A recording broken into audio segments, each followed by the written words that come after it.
What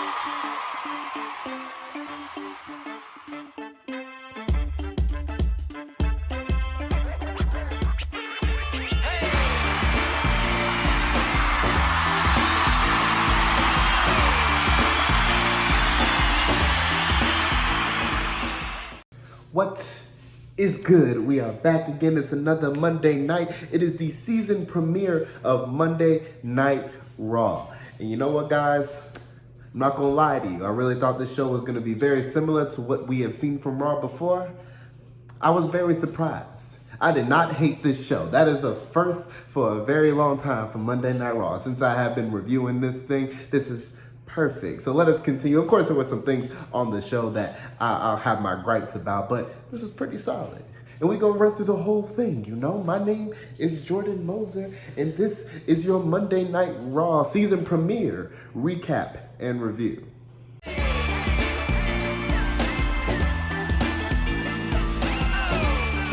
We begin and we end the show with our WWE Champion, Big E, and his bevy of challenges. We see he kicks off the show, welcoming everybody to the season premiere, getting them hyped, running down everything that has happened as the split has commenced between Raw and SmackDown with the draft, and he's looking for his next challenger. He's looking for what's next, and out comes the visionary, Seth freaking Rollins. He comes out, he's basically saying like, hey, I've been waiting, Roman's been ducking me, I am in line for a title shot, dog. And then out comes a nice surprise, Rey Mysterio. He comes out, he talks about Seth Rollins with the eye to eye. See the things you were kind of doing there, even though we see you have an eye back, but we're going to dismiss that because storytelling purposes. Eventually, Finn Balor and Kevin Owens come out as well to run down their accolades. This all leads to a nice little big brawl leading into a fatal four-way ladder match as the main event of the show. It got 30 minutes, and I was like, ooh, ooh, ooh. I saw this when it was 10:24. I was like, let's go, and they did not disappoint. One of the best Raw matches we have seen in a minute. It was given time. Everybody got to shine,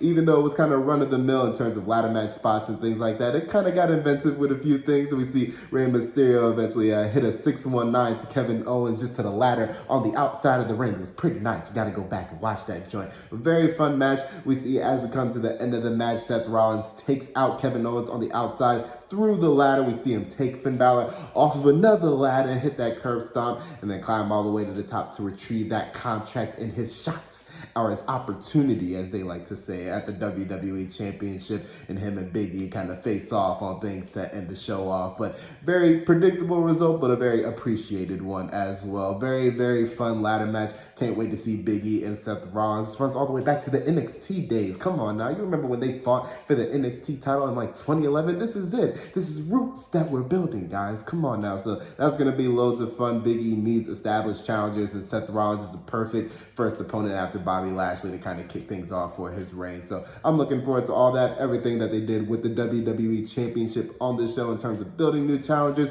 bringing faces into Raw. I love it.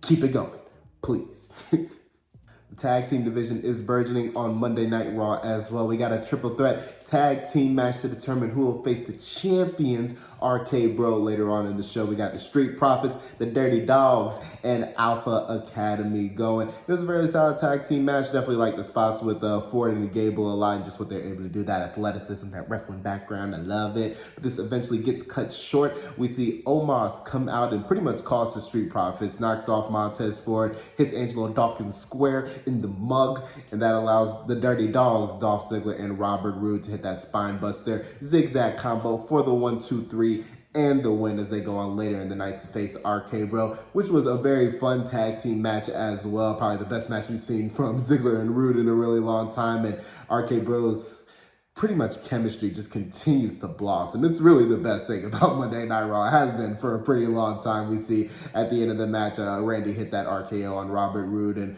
Riddler and Dolph Ziggler have a nice little exchange of pinning combinations, which leads to a very inventive one from Riddle for the 1-2-3 as they retain. Very fun tag team match, very fun. I see the tag team division just coming along. If they add more teams to the mix, everything is gonna blossom here. And I love it with RK Bro as the centerpiece. They are the perfect, just oddball team to just kind of carry things and base just a bevy of challengers, whether tag team like face or heel going forward. So I am looking forward to everything that they're doing. This is going good.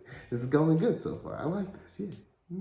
Yo, Becky Lynch was out here spitting facts in her segment tonight. She was out here killing it. She had that promo time. She came out. She was pretty much saying like, hey, I done did everything I said I was going to do, you know. I got my championship back that I never lost from Charlotte. You know, we beat Bianca Belair and Sasha Banks at Crown Jewel. You know, life is good. That's what we're doing. But what she doesn't want to see is people coming back that she already beat. She already beat Bianca Belair. It's time to give new people a shot, like Rhea Ripley, like a Liv Morgan. And I was like, yes, do that. And then Bianca Belair came out. I was like, no, why? And I love Bianca Belair. Cannot lie. But I did not want to see her face out here, bro. She proceeds to come in. She's trying to make her claim for getting another shot at the title. She said that Becky cheated at Crown Jewels, a triple threat match. No, she did not. We see Becky just continue to talk her down, say she already beat her, shows her face on the screen, says she's a loser, all that good stuff. Bianca tried to make the claim and kind of get under her skin, talking about, hey, the crowd, you thought they was going to come back and love you, but they booing you. They like me now. If you didn't have that title, you would be nothing. And I was like, that's kind of a lie too. But we going to let it slide. We see things kind of bring out into a brawl, and Becky Lynch does stand tall. She eventually caves and gives Bianca the match that she does want for the Raw Women's Championship. So we going to see that next week. I'm just hoping that Bianca loses, frankly. I need her to do something else. It's not similar all the way, but it's kind of similar to in nature from when Drew McIntyre won the title, and then all that they kind of were revolved around was the title. And it hasn't happened for that long. For Bianca, it's only been since like WrestleMania, so it hasn't been like too much of a mainstay. But if you're not entangled with like other feuds and other things that you're doing, if you're just always concerned with the title, people are gonna turn on that the same way they did on John Cena, the same way they turned on McIntyre for a little bit earlier this year when he was doing too much with the title. So I'm just saying, if you're gonna have Bianca lose, kind of entrap her into something else. Give her like a blood feud, give her something else to do while Becky kind of does her thing and faces her challengers. Freshen it up a little bit, you know? That's all I'm saying. I love both women. Just need to see a little bit of something new. So I'm looking forward to what they do. Looking forward to the match next week. But yeah, branch off the different paths. Do that. Yeah.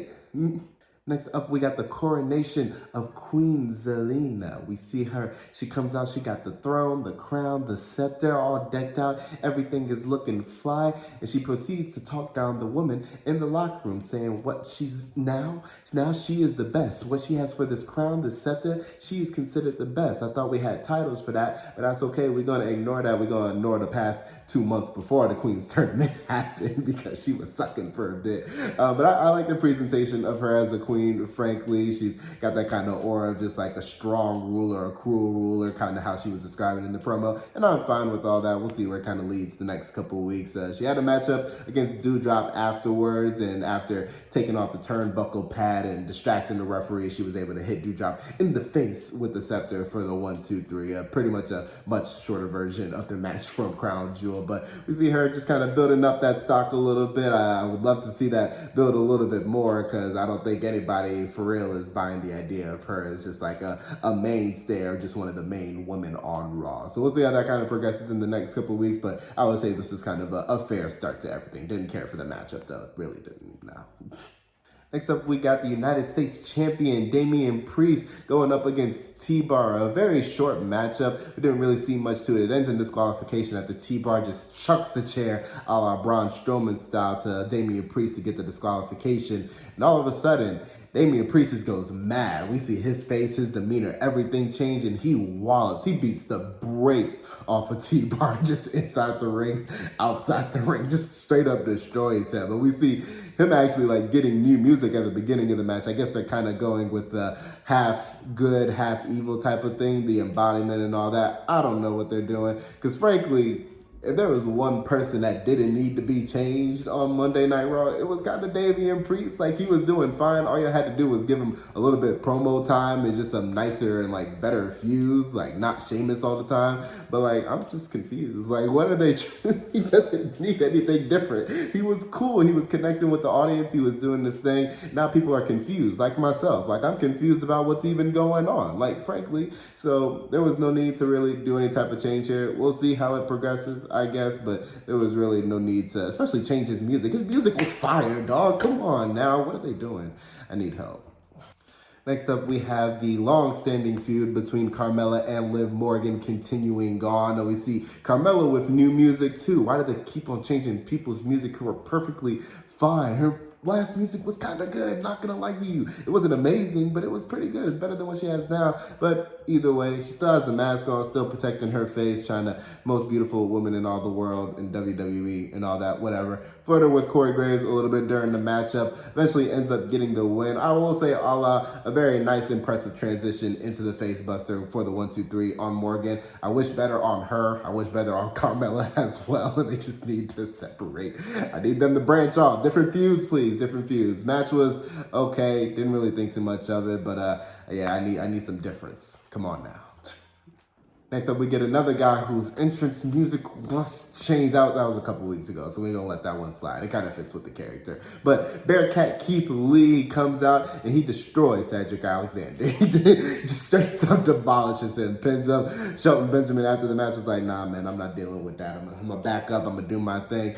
We see Bearcat Keith Lee just kind of in like limbo range. Not really a face, not really a heel, but he will destroy you. He will tear you limb from limb. And I kind of like that for him. Of course, he was more charismatic in doing this thing as a face, frankly, but as kind of this character as like a monster heel that he's kind of forming into, I kind of like what it's doing. We'll see how it kind of transitions for the next couple weeks when he starts getting like more higher caliber feuds and things like that. But for right now, as he's squashing people left and right, I can't really be mad at it at all, frankly.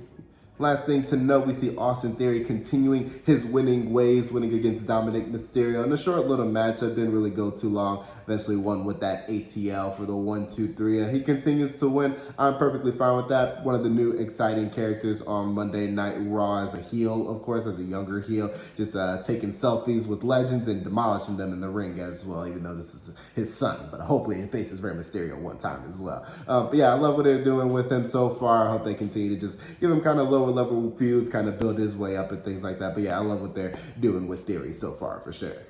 And that is going to be it for Monday Night Raw. Like I said, this is a frankly solid show. Like, if they cut an hour off of Raw, this show would have been really good, frankly. We see the main event ladder match just stun people in so many ways. That show was phenomenal. We see the tag team division just kind of burgeoning. There were a couple of things on this show that kind of got my head scratching. We don't know what they're doing with Damien Priest or really everything in this women's division outside of the championship, which was kind of lackluster as well, even though I did love Becky's promo. But everything was pretty fair just in terms of in-ring action, I guess, going from just like completely okay or just like average to pretty darn good. So we'll see if this trend kind of continues for the next couple weeks. We'll see if I like Raw next week. But for now, I'm enjoying the season premiere. I'm enjoying what they're doing since this draft is kind of kicked off. But that is going to be it from me. I'm out. You will see more videos throughout the week. Like, share, subscribe. Tell your mama, tell your daddy, tell your kids, because you know your kids